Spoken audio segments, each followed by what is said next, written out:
How's it going, dudes? Welcome back to the worst board game of all time, Community Tournament. We've just finished up the quarterfinal round, so now it's time to meet the final 4 games that have survived and advanced all the way into the Shabby Semifinals. These games are the worst of the worst, the upper echelon of our competitors, and now it's time to see who will have the opportunity of a lifetime to be one of the final 2 games competing for that championship crown.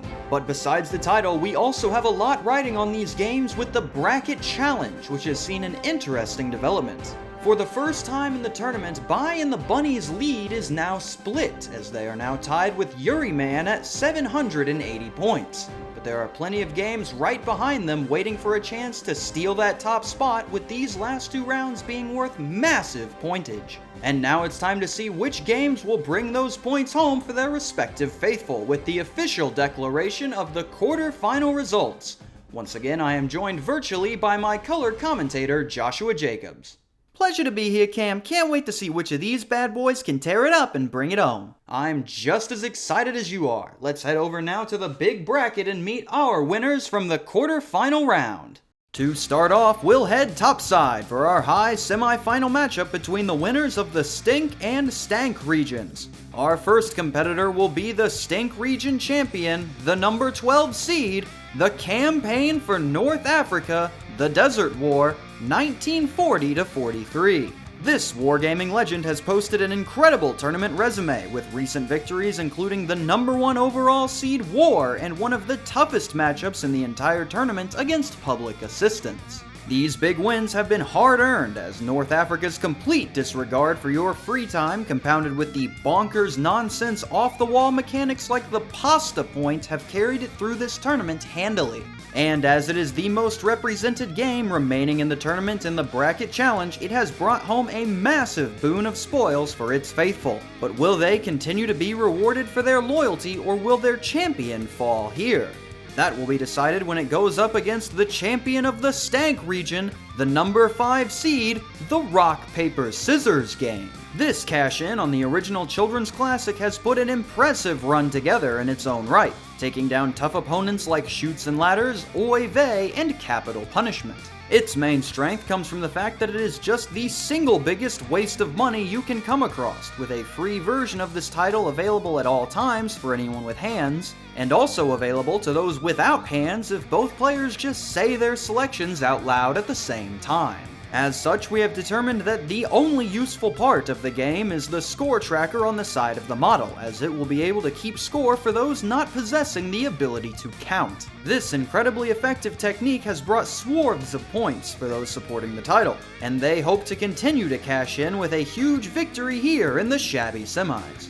I'm gonna switch it up in this round. Instead of refreshing all the negatives we've already heard about these games, I'm gonna relay their positives to you in an attempt to convince you why you shouldn't vote for them. Let's start with the Campaign for North Africa, the Desert War, 1940-43. This is the absolute most thorough piece of board gaming in the bracket, with tons of mechanics centered around the real-world aspects of the titular North African campaign to add as much realism to the process as possible. And while some of the mechanics like the flight combat fall very short of stellar quality, most of them are well put together for a decent experience. It also fits those looking to participate in the extreme board gaming niche well, carrying a level of severe micromanagement to the war process that is sure to scratch the neurons of some of the brain itches out there. Of course, this is all just speculation, as the game was unable to be properly play-tested, and I don't blame them. They wanted to release the game sometime that decade. But the fact that the game has fans that like the game enough that they complained about how the flight system is not as fun as the rest of it shows that there is at least some good parts to the title. Now let's mosey on over to RPS. As much of a waste this entire thing is, the dock itself is very well designed and pretty cool. Each of the players flipped up their protective shield to hide their choice, makes their selection, and then revealed all of their picks at the same time to see who wins. The handy-dandy score counter on the side also constantly shows who's in the lead. Of course, what it offers besides this is jack all, but if you're going to steal an addicting gameplay loop, then there are definitely worse options than Rock, Paper, Scissors. It's got that quick action gameplay that all the kids enjoy. It's just a shame that a cheaper, more widely available option has been sweeping the market for centuries at this point. Otherwise, it could have been a big hit. With our first semifinal matchup revealed, we are left with only 2 more games that have a shot at the championship match. We meet those 2 remaining challengers from the low semifinal matchup when we come back.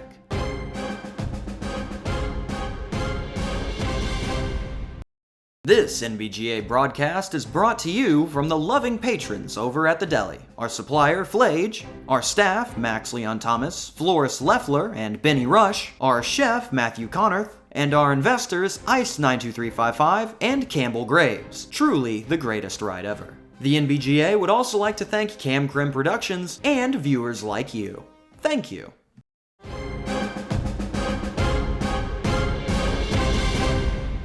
Welcome back. It's time to take a look at the remaining 2 games that will be competing in the Shabby Semifinals in the low matchup. Our first challenger from this match will be the champion of the Stunk region, the number 9 seed, What Do You Mean?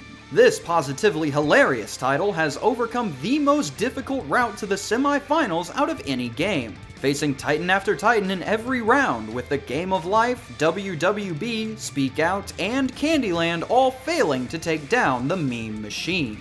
It rides on the back of failing to accomplish its main goal of being a knee-slapping gigglefest, partially due to its memes being outdated on release and its gameplay being a replica of much more successful apples-to-apples style titles. And while its following is the smallest of the remaining games, this is a tight-knit group that have faith in their champion to bring them back the points they need to make it to the top. But in order to do that, it will have to overcome an absolute monster in the champion of the Stonk region, the number 1 seed, Adultery. This lecherous pastime for players has seen one of the most dominant performances in tournament history, with it failing to ever score below 70 and being the only game to score 90 points, doing so twice. This title has been smashing through its competition on the back of its genuinely one-of-a-kind gameplay structure of spinning a spinner to collect tokens so you can get more time to do the title of the box in the second half. Those that support Adultery are numerous, being the second most represented group remaining, and they are hoping that their champion will continue to pound the competition until it's the last game standing. Again, I'm gonna try to convince you why you shouldn't vote for each of these titles, starting with What Do You Mean? Sure, it may not be funny per se, but if you have a bunch of internet illiterate people with you, then this is a whole other story. Bad puns are not funny either, but the enjoyment from those groan-inducing beauties comes from how creative they can be and how much fun the person telling them is having. And if your 78-year-old grandpa or 6-year-old cousin makes an absolutely terrible meme but are chuckling it up the whole time, your cold dead heart just might end up cracking a smile. Plus, just like with RPS, if you're gonna rip off a gameplay loop, then there are definitely worse options than apples to apples. With your main crowd, probably not an option you'd ever consider, but with the right crowd, you might be able to get a smidge of enjoyment out of the meme machine. As for Adultery, no wait, I got something. People keep saying in the comments that this title is meant for swingers or people of the polyamorous variety, which would remove the criminal aspect of the activity from the mix. Unfortunately, I don't think those groups would particularly enjoy their activities being meticulously timed and strictly enforced by a neutral third party, especially since there's nothing for you to do if you want the 2 people actively participating in the round 2 gameplay. You will get laid, although it will be randomized who with, and it will always be with 2 different people, so not much hope for a connection there. Also, you will have to convince several other people to play first, which is a whole other mess. Your enjoyment with the game is largely going to rely mostly on how skilled your teammate is, and since they're chosen at random, there's no hope for pre-game strategy. You know what? If you're going for an STD any percent speedrun, this is a great tool to make your runs more consistent. There you go, a positive aspect. What a freaking mess. And with that, we have revealed all 4 of the games that will be competing in the Shabby Semifinals. Before we go, we'll have Josh run us through a championship match that he would love to see take place. Cam, a lot of people have been keying in on the North Africa versus Adultery final, and that's why I'm gonna go against the grain here and say I'd like to see Rock, Paper, Scissors take on What Do You Mean? I'm picking this one because I genuinely have no idea who would win this matchup. In the other one, I'd probably give a slight edge to North Africa, but here, this is anyone's game. My guess is it would come down to which emotion is felt stronger by the public. Complete disdain for something utterly pointless, or what I can only describe as genuine festering hatred for the meme machine. And when these battles boil down to emotions, that is always an entertaining sight to see. So I'm hoping these two can overcome the odds and bring this matchup home for old Josh. That will be quite a sight to see, but before we can bear witness to our grand final, we first need to see which games will be able to overcome their competition and make it out of the Shabby Semifinal round. The polls for this round will be opening soon, so check how your brackets are doing and let us know below who you are sad couldn't be here and which game you're waiting to see go all the way. Get ready for the Shabby Semis as we get one step closer to finding the worst board game of all time. Signing off for the NBGA, I am Cam Sandwich. Thank you for watching and have a fantastic day.